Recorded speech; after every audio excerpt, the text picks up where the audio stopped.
Last week I mentioned that the first two export commodities to emerge in Latin America after independence were guano and coffee. Guano I already discussed, so here I want to focus on coffee. And I'll begin by discussing the coffee industry in Brazil because it would dominate world coffee production and in Latin America during the 19th century. Later in the lecture, I'll discuss the spread of coffee production to Central America and Colombia.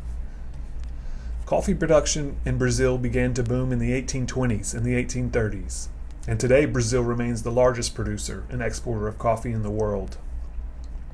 Originally from Ethiopia, coffee was first commercialized in the late 18th century in Rio de Janeiro, where the soil was highly adaptable to the coffee bush.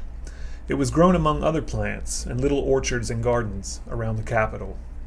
At this time, there was growing demand for coffee in the United States and Western Europe, as the Industrial Revolution in these countries stimulated the growth of the middle classes. The coffee boom was underway by 1830, and it would fuel the Brazilian economy for well over 100 years.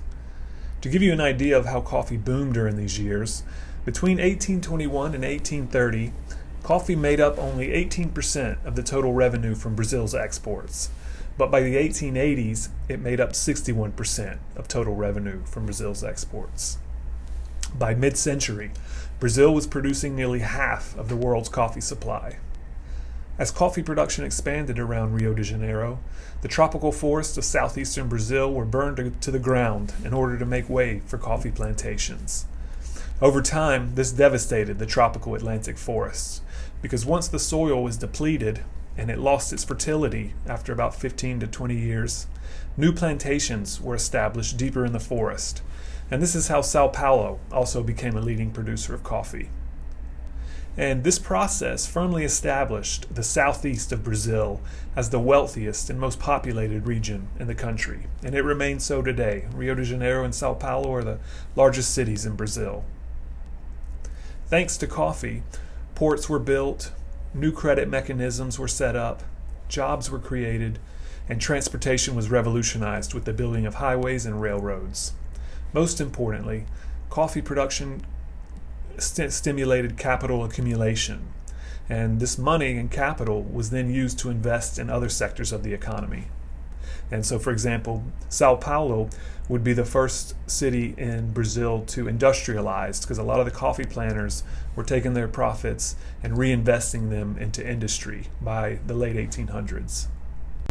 One of the main characteristics of coffee production in Brazil is that it was cultivated on large plantations by slave labor. Slaves used very simple techniques to cultivate coffee bushes. They used only a hoe and a sickle to tend the bushes. On average, one slave tended between 4,000 and 7,000 coffee plants. Then at harvest time, slaves worked together by picking the coffee berries from the bushes, as you see pictured here on the top left.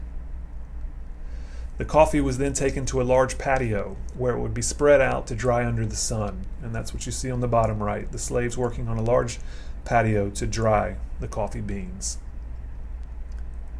It was a very laborious method. They separated the good beans from the bad beans by hand. Then they would put it in sacks and ship it to Rio de Janeiro. And it would be shipped to Rio de Janeiro at first by mule train in the 1820s and 30s, but by the 1860s, railroads had been built to transport the coffee to the ports. And it would arrive in Rio de Janeiro, and it would be put in a warehouse, and there is where foreign merchants would purchase it and later send it to the United States and then to Europe. After the Brazilian boom began, coffee production then spread to Colombia and Central America by the 1850s. These regions were able to carve out a place in world coffee production because the coffee in Central America and Colombia was a higher quality coffee than that was produced in Brazil. The soils in Central America and Colombia were particularly suitable for coffee production.